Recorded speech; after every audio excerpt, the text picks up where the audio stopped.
Bismillahirrahmanirrahim. Now today I want to discuss a topic which is different from what I was discussing previously, was the lymphoproliferative series. Now this is another topic which I want to discuss, although it is not important for many of us, but it is important for the clinicians and it is important for the common problems, common problems. And you are also listening some background noises during this presentation, and you can recognize what is this actually. You can recognize it easily. What is this thing? And that is you will. So the thing is this type of the problem do occur in the communities and in the families and in some of the geographical areas, specifically speaking, the advanced countries and those who are advancing, so-called advancing countries. It is the problem you will see.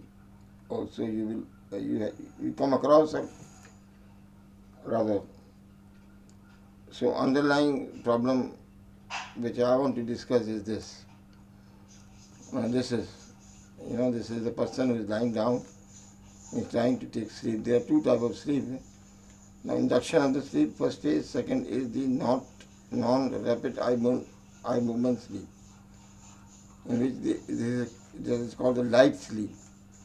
And then the patient goes into the deep sleep, where it cuts all of this conscious level to the external environment, and that is called the rapid eye movement sleep. That is actually the sleep. The patient may dream during this. It is possible. He may go to the one side or he go to the other side. Now, see that the person in the rapid eye movement, non-rapid eye movement sleep, now he wants to sleep. Of course, everybody wants to sleep when he goes to the bed. But after going into the rapid eye movement sleep, one cannot imagine what will happening, because he's out of the external environment now. The other partner and those people who are lying with them or him, they are sufferers or not. Now this is actually the topic, and that is called snoring. Do not take it easy. Maybe it may be harmful. And this is my topic. Kharate, that is called in Urdu and in Hindi. Kharate. हमारा एक patient था. I am Professor Sayyid Ali Azhar. I am speaking on behalf of as a visiting faculty at the Jain Sindh Medical University, Karachi, Pakistan. Now here in Pakistan it is called, उन्होंने कहा कि ये problem है किसी को ना snoring की, और वो हमारे पास आए हैं. अभी इन 45 ईयर्स में तकरीबन मैं 1000 से 2000 के दरमियान ये मैंने कंप्लेंट सुनी है. ये कंप्लेंट मैंने जो है ना एक्टिवली भी हासिल की है, पैसिवली भी हासिल की है. मतलब ये एक बंदा आया है, एक औरत वो कह रही है मुझे नींद नहीं आती रात को. तो मैंने उससे पूछा कि उसकी नींद क्यों नहीं आती, व्हाट इज़ द प्रॉब्लम. तो उसने कहा आपको तो तकलीफ होती है. कोई तकलीफ होती है क्या आपको? तो उन्होंने कहा नहीं, तकलीफ नहीं होती है. जो बराबर में मेरे हस्बैंड हैं, वो मतलब उनके मतलब बहुत आवाज़ें निकलती हैं, और उसकी वजह से मतलब ये कि ये प्रॉब्लम होता है. तो उसने कहा कि इनको मतलब खराटे आते हैं ना. मैंने कहा ठीक है, इसको देखते हैं. उन्होंने कहा नहीं, इसका कोई स्पेशलिस्ट होता है क्या खराटों का? तो मैंने कहा नहीं, स्पेशलिस्ट नहीं होता, इसको इंटरनल मेडिसिन वाले ही देखते हैं फिर और फिर तय करते हैं कि करना क्या चाहिए. तो उन्होंने हर चीज़ की स्पेशलिटी होती है, तो इसका भी फिर उन्होंने कहा स्पेशलिटी होती होगी. तो मैंने कहा हाँ, इसको आप कह सकते हैं खर्राटोलॉजिस्ट. ये मेरी टर्मिनोलॉजी थी, सेल्फ में. खर्राटोलॉजिस्ट जो होते हैं वो इसको करते हैं एवोलेट असल में. तो खर्राटोलॉजिस्ट और स्नोरोलॉजिस्ट, अगर आप वहाँ अंग्रेज़ी में कहें इसको ट्रांसलेट करें, लेकिन चूँकि ज़्यादा अच्छा लफ्ज़ खर्राटोलॉजिस्ट है तो मैं वही मेंटेन रखता हूँ. तो हम जो है ना खर्राटोलॉजी या स्नोरिंग को डिस्कस करेंगे अपने अल्फाज में तमाम आवाम की खली हैं। इस लेक्चर को मैंने ख़ास तौर पे कोशिश किया उर्दू या हिंदी के अंदर बयान कर रहा हूँ मैं। बैकग्राउंड में आप वॉइसेस सुने होंगे, ये वॉइसेस हैं मुख्तलिफ, यानी अफराद यहाँ लेटे हैं और इस वक्त जो है बिल्कुल खामोशी तारी है और इनकी जो है ना आपको ज़ाहिर है कि आवाज़ सांस लेने की सुनाई दे रही है, मसलन ऐसे।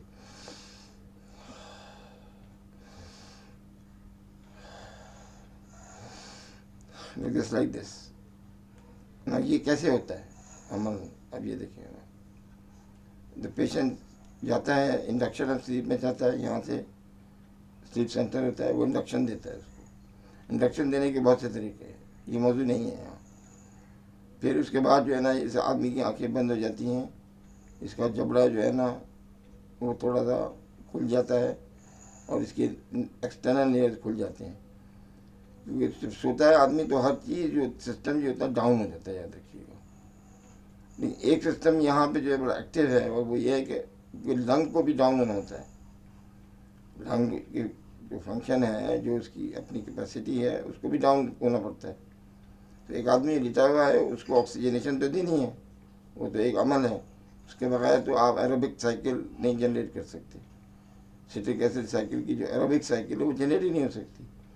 तो इसलिए अल्लाह ने ये निज़ाम रखा है। ये रिफ्लेक्स आँख है, ये ब्रेन से होती है कि जबड़ों का खुल जाना, नाक एक्सटर्नियस जो है ना इसको चौड़ा होना, और इस तरह डीप ब्रीथ लेता है अंदर, डीप ब्रीथ अंदर लेता है, यानी ऑक्सीजन अंदर लेता है, इनहेलेशन फेज है। और उसके बाद फिर एक्सेलेशन फेज होता है।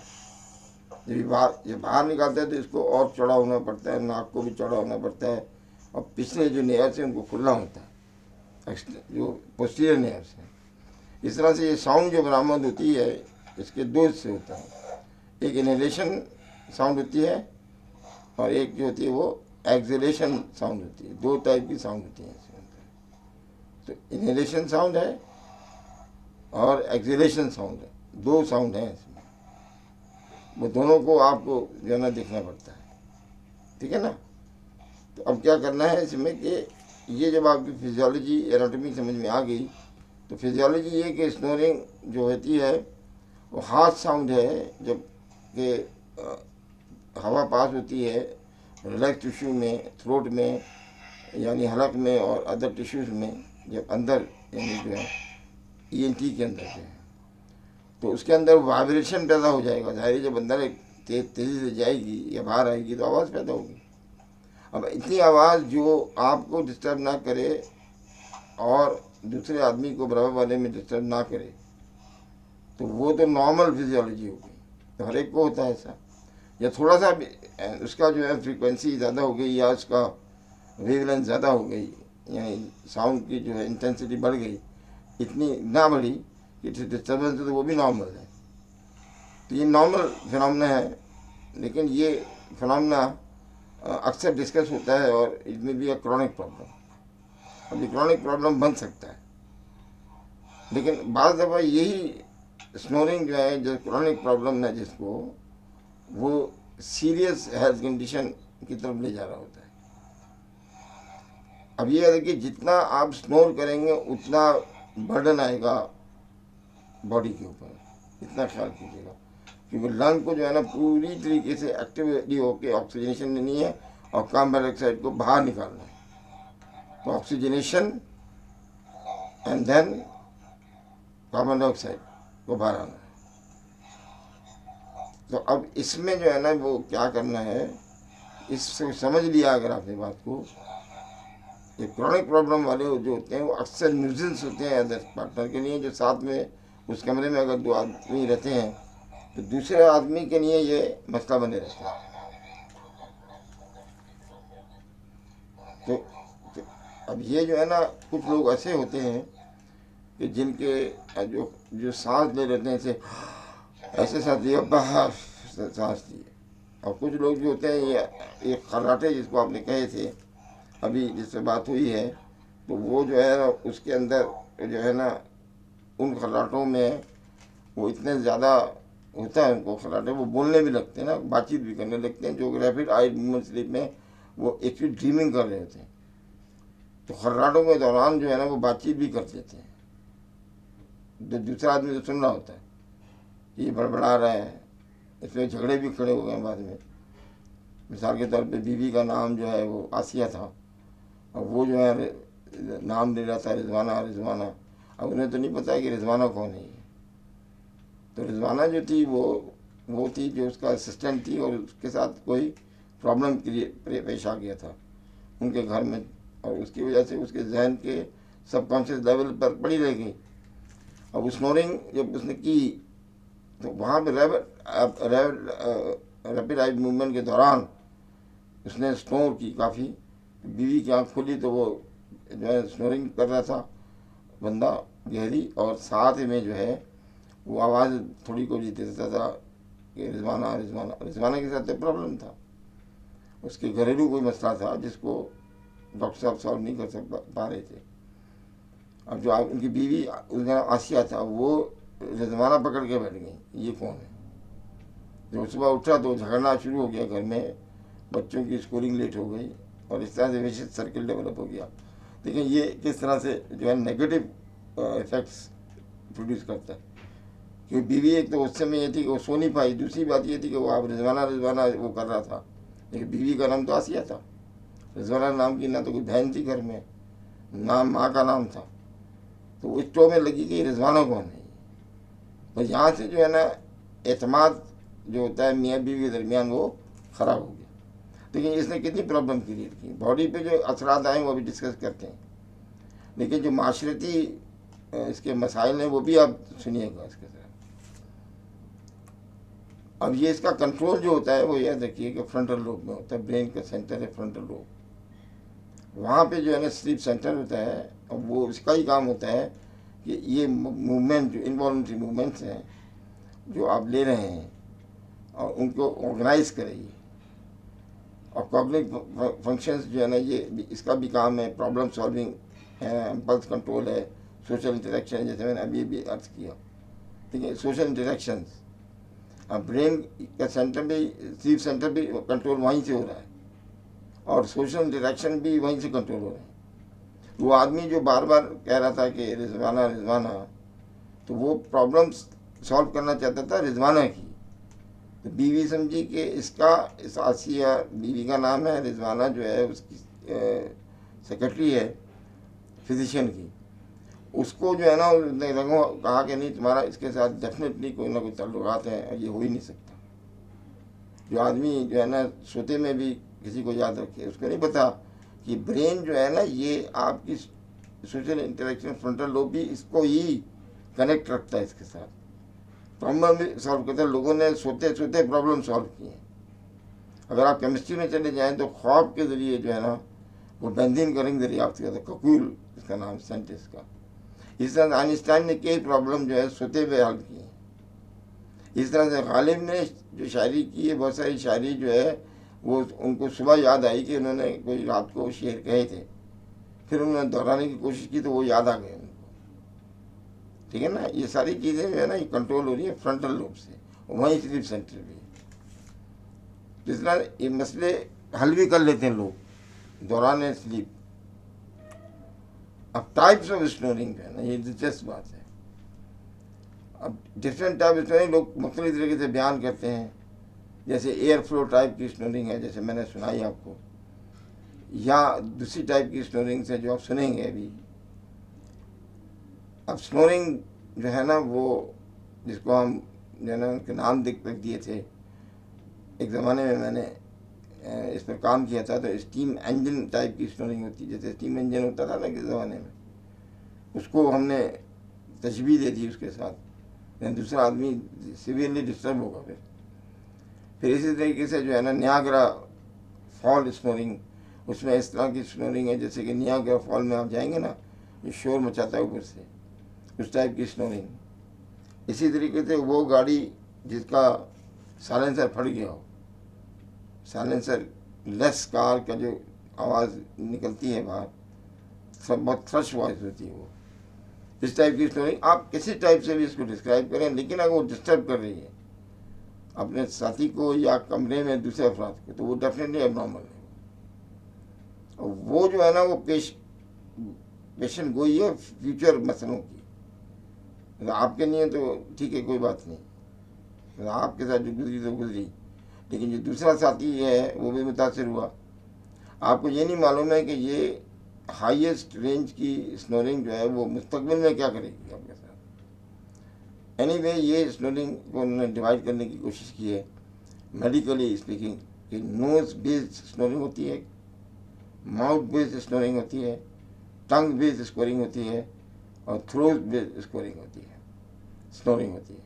और एक स्नोरिंग होती है जो ऑब्स्ट्रक्टिव स्लीप एपनिया के साथ स्नोरिंग होती है। तो ये 3 और 5 टाइप की इन्होंने स्नोरिंग को डिस्क्राइब किया है, जो कि मेडिकल की लैंग्वेज में हम इस्तेमाल करते हैं। यानी नाक की बेस पे हो, माउथ ब्रीदर हो, टंग की वजह से स्नोरिंग हो रही हो, या थ्रोट में प्रॉब्लम की वजह से स्नोरिंग हो रही हो, या ऑब्स्ट्रक्टिव स्लीप एपनिया हो, या सेंट्रल कोई प्रॉब्लम हो। क्योंकि आपको मालूम है कि ब्रेन के अंदर फ्रंटल लोब है, वहाँ से रिफ्लेक्स आर्क डेवलप होती है, वो एक्सेसिव वर्क कर रही है या जो भी है, यानी इसको आप सेंट्रल हाइपोवेंटिलेशन कहते हैं। उसके अंदर भी जो होता है स्नोरिंग होती है, लेकिन वो इतनी नहीं होती कि वो आपको मतलब साथी को प्रॉब्लम क्रिएट करे। ये वो स्नोरिंग्स हैं जो डिस्टर्ब्ड स्नोरिंग कहलाती है। नॉर्मल तो वो है जो मैंने आपको बता दी, उससे आप कोई डिस्टर्ब नहीं होते, ना आप डिस्टर्ब होते हैं, ना आपका साथी कोई डिस्टर्ब होता है। अब ये वाली जो स्नोरिंग जो है ना, ये है नोज, ये नोज बेस्ड स्नोरिंग है। इसका साथी जाग रहा है, ये सो रहे हैं साहब, और इतनी आवाज़ है इनकी पूरे एरिया में कि ये सो नहीं सकती। और ये शिकायत लेके जाएगी अब फिजिशियन के पास, और उसको बताएगी कि नोज बेस्ड स्कोरिंग, तो ज़ाहिर है कि वो एग्जामिन करेगा। नोज बेस्ड स्कोरिंग में कि nose based scoring result block nostril, तो इसमें डीएनएस आ जाता है, इसमें इन्फीरियर टर्मिनेट की हाइपरट्रॉफी, जो नाक के अंदर हड्डी बढ़ जाती है, जिसे आप कहते हैं। और ये खास तौर पे एलर्जिक पेशेंट जिनको एलर्जी, नेजल एलर्जी है, कोल्ड है, फ्लू है, लेकिन नेजल ब्लॉकेज होती है, साइनसाइटिस है, उनमें जो है ना वो नाक जो होती है वो ब्लॉक हो जाती है पार्शियल। अब देखिए बांसुरी जो है ना, जो बनाते हैं तो उसमें सुराख करते हैं। आप देखिए, अगर आप खाली एक ले लें जो ऐसी खोखला बांस और उसको फूकेंगे तो उसमें हु की आवाज़ आएगी और कुछ भी नहीं आएगी।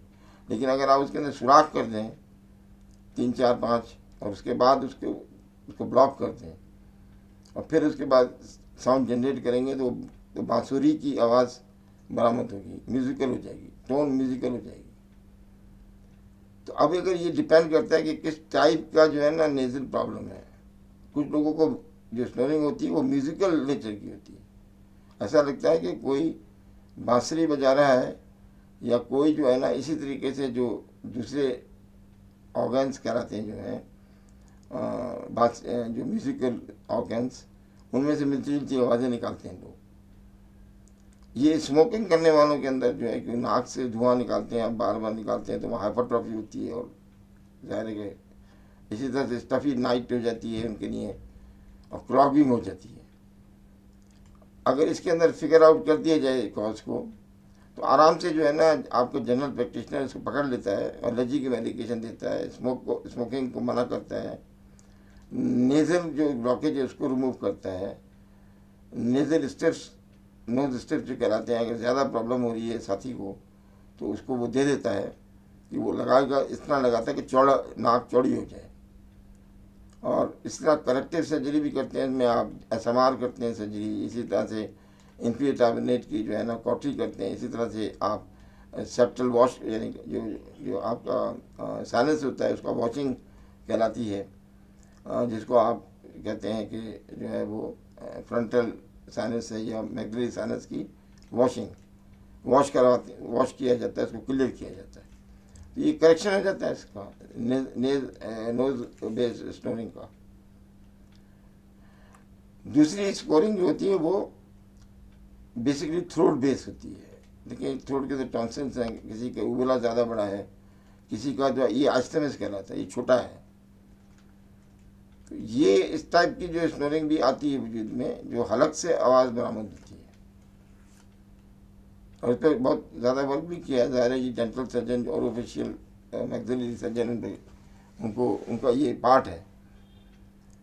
तो ये माउथ बेस्ड स्टोरिंग जो है, ये वो स्टोरिंग है जो माउथ के अंदर जो चीज़ें हैं, जिसमें दांत हैं, जिसमें साइड में टंग को छोड़ दें, लेकिन म्यूकस मेम्ब्रेन है, उबला है, आज समय तो फूसिस जो कहलाते हैं, जिसमें टॉन्सिल्स होता है वहाँ। तो ये माउथ में लेते हैं, जो हवा जो है ना, मैंने आपसे कहा नाक और मुंह दोनों से ले रहा होता है। जबकि ये याद रखिए, खाना खाने के लिए मुंह होता है और सांस लेने के लिए नाक होती है। लेकिन जब आप स्लीप फेज में जाते हैं तो ये दोनों, यानी आपको ऑक्सीजनेशन ज़्यादा चाहिए होती है, इसलिए दोनों एक्टिव हो जाते हैं। तो नेज़ल भी पैसेज होता है एयर का, और साथ साथ ओरल पैसेज भी होता है। अगरचे नहीं होना चाहिए, लेकिन जिस आदमी का जैसे जैसे नेज़ल जो है ना वो कंटेंट कम होता जाएगा और माउथ के अंदर माउथ ब्रीदर जो है वो होता जाएगा, उसमें स्नोरिंग बढ़ती जाएगी उसकी। सारी बात है कि इसका नेज़ल किसी के अंदर वो नहीं ले रहा तो उसके अंदर नेज़ल ब्लॉक है, तो नेज़ल बेस स्नोरिंग हो जाएगी वो। और माउथ के अंदर प्रॉब्लम है तो माउथ बेस स्नोरिंग हो जाएगी।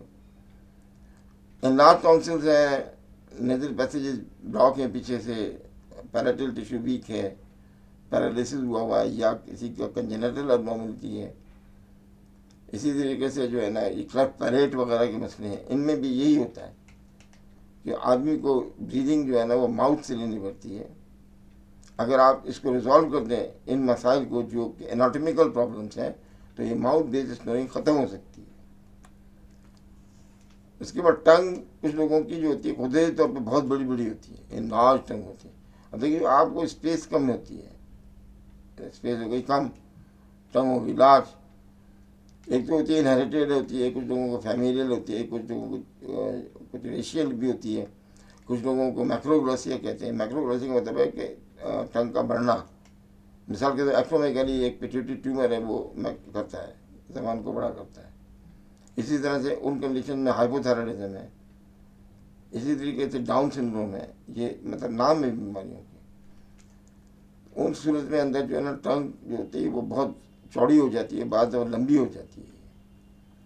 उन सूरत में ये एयर एंट्री जो है थ्रोट से क्लियर नहीं हो पाती, डिपेंडेंट आप इसके हो जाते हैं, आप इसके नहीं होते हैं।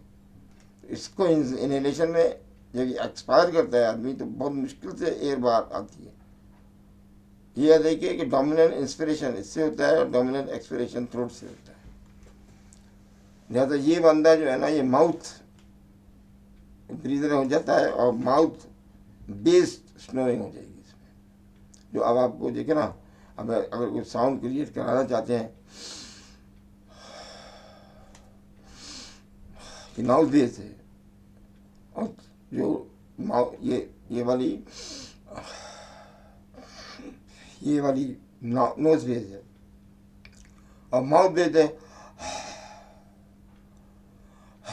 ये एक्सपेक्टिव फेज में। इसमें जो है जितनी बड़ा टंग होगी उतने प्रॉब्लमेटिकल हो जाएंगे, ज़्यादा प्रॉब्लम हो जाएंगे। तो टंग बेस भी होती है माउथ के अंदर जो है ना, टंग बेस होती है उसकी रगड़ाई भी बहुत ज़्यादा होती है, तो उसकी साउंड भी स्पेसिफिक होती है। माउथ की साउंड अलग होती है और टंग क्योंकि किसी बड़ी हो तो वो जोर लगाता है, फुट करता है इस तरह, जस्ट लाइक दिस। तो ये जो है स्नोरिंग जो है ये टंग बेस होती है, इसको टंग का मैनेजमेंट करना चाहिए था। आप टंग को एग्जामिन करें, इसके ऊपर अलग जो है ना मैं लेक्चर ले लूँगा जब तो बता दूँगा। इसमें भी 2 lakhs की आप इसकी ज़ाहिर है आपको मालूम है कि इसकी जो सप्लाई है वो जो करती है वो हाइपोग्लाइसेमिया नर्व करती है, और वो जो है ना उसकी जो वीकनेस है या उसकी जो डिजीज़ है वो अलग हैं, वो वीक करती है या in cases of motor neuron disease में भी वीक हो जाती है। तो टंग जो होती है वो क्या होती है पीछे की तरफ चली जाती है और ब्लॉक करती है इस तरह से।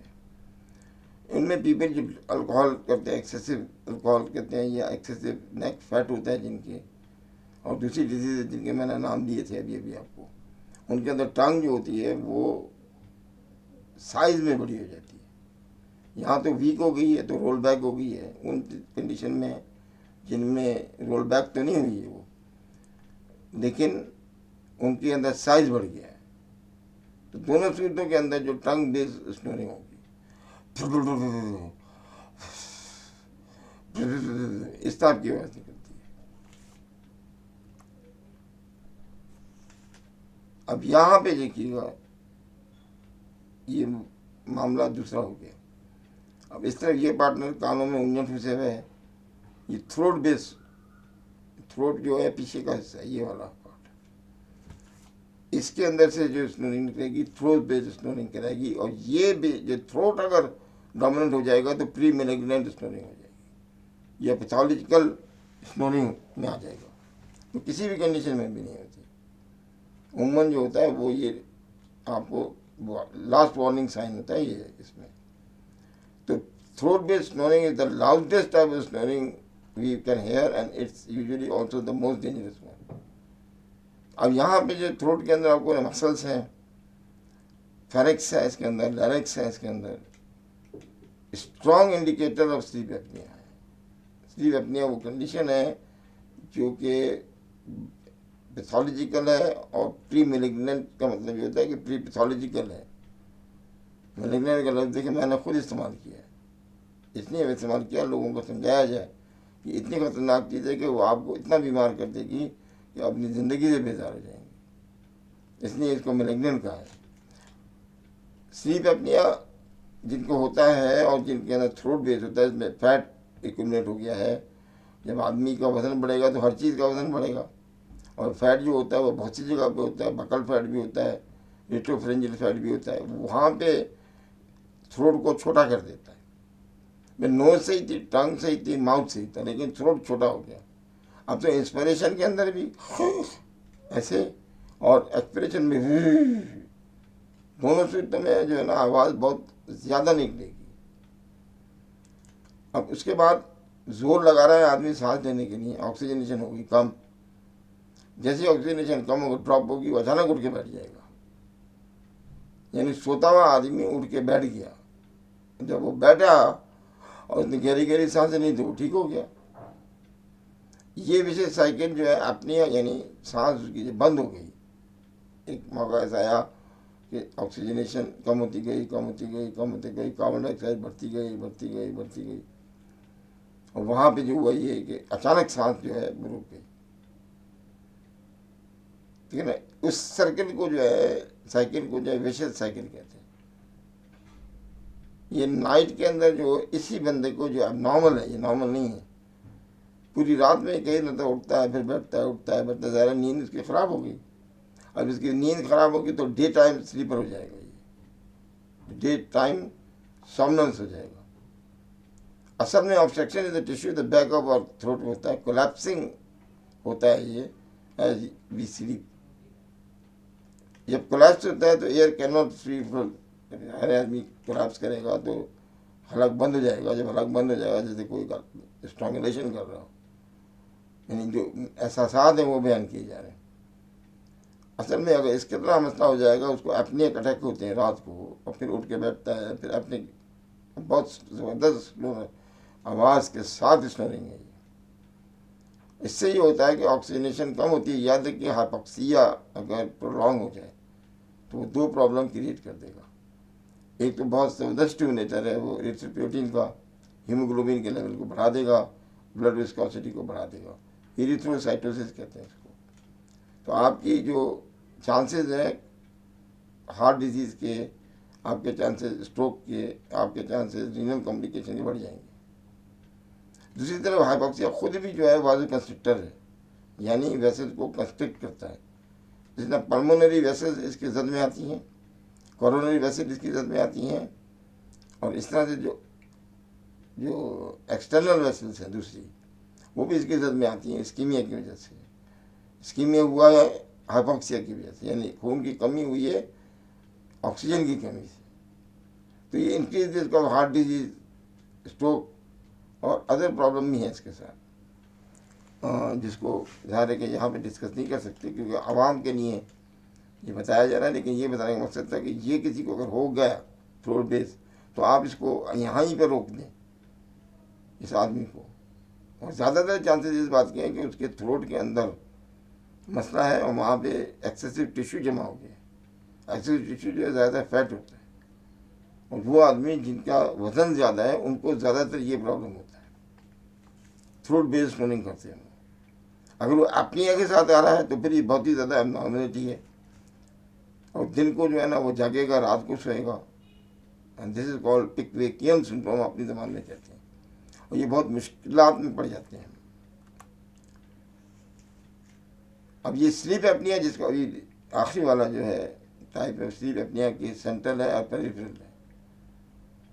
पेरिफेरल का मतलब ऑब्स्ट्रक्टिव, अभी भी मैंने डिस्कस किया है, चाहे वो सेंट्रल हो यानी फ्रंटल हो का मतलब दिमाग से ये सिग्नल एक्टिव ज़्यादा हो रहे हों उसकी वजह से, या ऑब्स्ट्रक्टिव की वजह से एपनिक अटैक हो रहे हैं, सांस बंद हो रही है। तो मोस्ट कॉमन सिम्टम इनमें दोनों में ये है कि लाउड स्नोरिंग होगी, एपिसोड्स होंगे जिसमें कि ब्रीदिंग अचानक रुक जाएगी, और वो दूसरे आदमी भी देख रहा है कि उसका सांस रुक गया है, वहाँ से वो आदमी खुद ही उठ जाता है, और या वो दूसरा बंदे को लग सोता खराटे, फिर तेज़ खराटे, फिर तेज़ खराटे, ठीक है ना। शेन स्ट्रोक टाइप की इसको हम ब्रीदिंग कहते हैं ना, उस टाइप का ये अमल है। गैस्पिंग एयर ड्यूरिंग, उसकी जो है ना वो अंदर वो लग रहा होता है कि जोर लगा रहा है सांस लेने में। जब वो उठता है तो माउथ बिल्कुल ड्राई होता है उसको, उसे पानी की तरह होती है, और फिर वो पानी पीता है, फिर लेटता है, फिर ये साइकिल। फिर ज़ाहिर है जब रात को सोएगा नहीं वो तो मॉर्निंग हेडेक होगा उसको, because of the sleeplessness, because of the relative hypoxaemia, because of the relative जो इस्कीमिया हुआ था। अब इस्कीमिया जो है जब हुआ है उसको तो रिफ्लेक्स वाज़ोडाइलेटेशन हो जाएगा, जब उठेगा, जब ऑक्सीजनेशन उसको नॉर्मल मिलेगी तो हेडेक हो जाएगा उसको। फिर डिफ़िकल्टी स्टेइंग अस्लीप, उसके बाद दिन के अंदर जो है वो सोएगा तो डे समनेस हो जाएगा, लेकिन उसके अंदर इंसोम्निया, ये एक डिजीज़ है स्लीपलेसनेस की, और वो खौफज़दा भी हो जाएगा कि रात को इस तरह का मुझे हो रहा है, तो वो कोशिश करेगा कि सोने से बचे। उसको अब फ्रंटल लोब ये बताएगा कि यार सोना जो है ना मेरे लिए हार्मफुल हो रहा है, तो दो तकिए लगाएगा और बैठ के भी कोशिश करेगा किस तरह से इसको रिजॉल्व करे प्रॉब्लम को, लेकिन वो रिजॉल्व नहीं होता। अब ये लोग गलती ये करते हैं कि इसमें ट्रैंकुलाइजर दे देते हैं जो सेंट्रल रेस्पिरेटरी सेंटर का और डिप्रेस हो जाता है, तो वो भी विशेष साइकिल डेवलप कर देता है, ख़तरनाक साइकिल डेवलप कर देता है, ये वर्स कर देगा इसको। आप कॉज को रिमूव करें ना, आप ट्रैंकुलाइजर दे के सीडेटिव दे के और उसको ख़राब क्यों कर रहे हैं, तो ये इसका इलाज नहीं है। तो ये जो है ना एक डिस्कशन जो हो रहा है आपसे, ज़ाहिर है कि कुछ लोगों के लिए ये डिस्कशन लाजमी तौर पे अच्छा भी नहीं है। वो लोग कहते हैं कि यार भाई ये क्या डिस्कस करने वाले गए यार, ये भी कोई डिस्कस करने की चीज़ है। तो हम जो है ना वो ये सिर्फ बताना चाह रहे हैं आपको कि स्नोरिंग की जो टाइप्स हैं उनको आप से डिस्कस कर रहे हैं, और कोई मकसद नहीं था बताने का। आप गूगल पे जाएंगे, वहाँ पे आप देखेंगे कि आपको मुख्तलिफ टाइप की स्नोरिंग पैटर्न मिलेंगे, मज़ा का खेस किस्म के वो भी आपको मिलेंगे, ठीक है ना। तो हम बात कर रहे थे स्लीप एपनिया की। अब सेंट्रल स्लीप एपनिया जो है वो उन कंडीशन में होता है जिनके अंदर ब्रेन के अंदर ब्लड जो है ना वो कम जाए, ऑल्टर्ड वेंटिलेटरी कंट्रोल, ये देखिए आपस में इनका वेंटिलेटरी कंट्रोल अगर आपका एबनॉर्मल हो जाए, इनलेशन एक्सलेशन, अंदर हवा लेना बाहर निकालना, ये बस यहाँ से स्टार्ट करें तो हाइपर रिस्पॉन्सिवनेस हो जाएगी कार्बन डाइऑक्साइड की, और एपनिया का मतलब है कि सांस रुक जाएगी जबकि कार्बन डाइऑक्साइड का लेवल लोअर होगा, क्योंकि ये स्टिमुलेटर है। हाइपर एपनिया हो जाएगा वैन जो कार्बन डाइऑक्साइड का लेवल नॉर्मल और स्लाइटली एलिवेटेड हो जाएगा। ये फिजियोलॉजिकल चेंजेस मुख्तलिफ फेजेस में स्नोरिंग में होंगी। एब्नॉर्मल ब्रीदिंग होंगी शेन स्ट्रोक टाइप की, समटाइम देन अवेक, ये खुद अवेक हो जाता है आदमी या उठता है तो उसको बात सुनने के बाद हैंगओवर रहता है। इसके अंदर मॉडिफाइंग फैक्टर भी ऑपरेट करते हैं, सुपाइन पोजीशन है, एयरवे एडिमा है, जेनेटिक्स है, मेडिकेशन वगैरह वगैरह। असल मसला ये है कि हार्ट फेलियर, ये हार्ट पे जो लोड आ रहा है वो क्यों आ रहा है। अब इसने क्या किया है इस साइकिल ने कि इंक्रीज लेप्टिन, लेप्टिन वो हार्मोन है जो रिलीज होता है फैट सेल से। ये जो सेटाइटी एंजाइम हार्मोन है, इसके लेवल जो होते हैं वो बढ़ जाएंगे। लेप्टिन अगर ज़्यादा तादाद में आप करते हैं तो वो फिर दूसरे मसाइल भी प्रोड्यूस करेगा। ठीक है कि उसमें वो आपके एपेटाइट को डिप्रेस करेगा, वेट गिरा देगा, सही है, लेकिन ये दूसरा मसला ये है कि अगर उसको ज़्यादा तादाद में हो गया तो फिर कार्डियक मस्कुलेचर वीक कर देगा। सिंपैथेटिक एक्टिवेशन यानी जो हमारी नर्व्स हैं वो एक्टिव हो जाती हैं ज़्यादा, कीमोरिसेप्टर सेंसिटिविटी इसमें ज़्यादा बढ़ जाएगी, इंक्रीज कार्डियक फिलिंग होगी, प्रेशर बढ़ जाएगा, पल्मोनरी इस्कीमिया होगा, कंजेशन हो जाएगा। ये सारे के साइकिल जो है विशिष्ट साइकिल है जो सेंट्रल स्लीप एपनिया में होती है। शुरू हुआ था कि वहाँ पे ब्रेन से, और ब्रेन में है स्लीप सेंटर और ब्रेन में है रेस्पिरेटरी सेंटर। ये जंग दर स्लीप सेंटर और अगर रेस्पिरेटरी सेंटर जो कि मेडुला ऑब्लोंगेटा में होता है उनके दरमियान जारी है। और इस जंग का जो पेश खेमा है वो ये जो आपके सामने बनाया गया है, इसको कहते हैं सेंट्रल स्लीप एपनिया। इसे ऑब्स्ट्रक्शन का कोई ताल्लुक नहीं था, इसका ताल्लुक जो था वो एक्चुअली जो था वो उस सर्किल से था जिससे ब्रेन कम्युनिकेट हो रहा है इंटरनेशनल न्यूरॉन से जो रेस्पिरेटरी सेंटर के साथ। तो कार्बन डाइऑक्साइड स्टिमुलेटर है, याद रखिए हाईएस्ट स्टिमुलेटर है रेस्पिरेटरी सेंटर के लिए। और हाई ऑक्सीजन ज़्यादा लेवल में देंगे तो डिप्रेस हो जाएगा वो। तो इनका इम्बैलेंस होने से जो खेल खराब हुआ है वो ये हुआ है कि बॉडी के ऊपर नेगेटिव इफेक्ट्स आएंगे सेंट्रल स्लीप एपनिया के। तो उसको करेक्शन चाहिए कि कहाँ पे प्रॉब्लम आ रही है। क्या वो सुपाइन पोजीशन पर लेटता है, उल्टा आदमी लेट जाता है ना कभी कभी, जो गलत करते हैं लोग। प्रोन पोजीशन में लेटने, प्रोनेशन सुपाइन पोजीशन में लेटता है, अगर वो प्रोनेशन करे उल्टा लेटे तो और ख़राब हो जाएगा। एयरवे एडीमा, जेनेटिक्स, मेडिकेशन, जो ट्रंकुलाइजर आप खाते रहते हैं, ये लेक्सोटेनल और लेक्सिलियम और फलामा फुलू, ये सारे रेस्पिरेटरी सेंटर को डिस्टर्ब करेंगे। और वो डिस्टर्ब होगा तो ये विशेष सर्किल डेवलप हो जाएगा। ऑब्स्ट्रक्टिव स्लीप एपनिया का मैंने पहले बता दिया कि फैटी टिश्यू जो होता है अराउंड नेक वो ब्लॉक हो जाता है। और क्योंकि थ्रोट आप ब्लॉक कर रहे हैं एपिग्लॉटिस के ऊपर, मेन ट्रेकिया के अंदर यानी लंग के अंदर ले जाने वाली चीज़ ही ब्लॉक कर दिया आपने उठा के। तो अब के जो है ना ये जो नोज़ है ये, या थ्रोट है, या टंग है, या माउथ है, इसका इतना काम नहीं है इसमें। काम इसका था कि आपके पास सुप्राग्लोटिक एरिया जो है ना वो वाइड होना चाहिए, और जो जहाँ से अंदर जा रही है सांस, ये वहाँ पे टिश्यू जो होते हैं इसको कंप्रेस कर रहे हैं। और जब कंप्रेस करेंगे तो अपने हो जाएगा। ज़्यादा जोर लगाएगा वो सांस लेने के लिए, ज़्यादा जोर लगाएगा तो कार्बन डाइऑक्साइड रिटेन होगी, वो फिर उसे स्टिमुलेट करेगी, फिर ऑक्सीजन के लेवल गिर जाएंगे नीचे, और ये साइकिल चलती जाएगी चलती जाएगी चलती जाएगी। और उसके जो है ना जो ख़तरनाक इफेक्ट हैं वो अल्टीमेटली ये रिस्क फैक्टर है हाइपरटेंशन का, ये रिस्क फैक्टर है एथेरोस्क्लेरोसिस का, ये रिस्क फैक्टर है स्ट्रोक का, ये रिस्क फैक्टर है रीनल डिसीज का, ये रिस्क फैक्टर है पेरिफेरल वास्कुलर डिसीज का। ये खुद रिस्क फैक्टर है, और ये अब उन्होंने मेजर रिस्क फैक्टर करार दिया है अमेरिकन हार्ट एसोसिएशन ने। यानी इसको काउंट करें आप एज अ रिस्क फैक्टर। किसी का वजन ज़्यादा है वो एक रिस्क फैक्टर है, किसी का एलडीएल कोलेस्ट्रॉल ज़्यादा है वो भी रिस्क फैक्टर है, लेकिन ये भी रिस्क फैक्टर है। कॉम्प्लिकेशन एक्सेसिव स्नोरिंग के जो है वो ये कि frequent waking from the sleep, ठीक है ना, ये सबसे बड़ी बात है।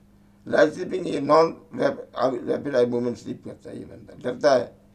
जैसे वो डीप स्लीप में जाएगा उसको अंदर अपने अटैक आएंगे, अपने अटैक आएंगे, वो उठ के बैठ जाएगा, खौफजदा हो जाएगा, फियर एंड टीयर जिसे हम कहते हैं, वो फिनोमेना हो जाएगा।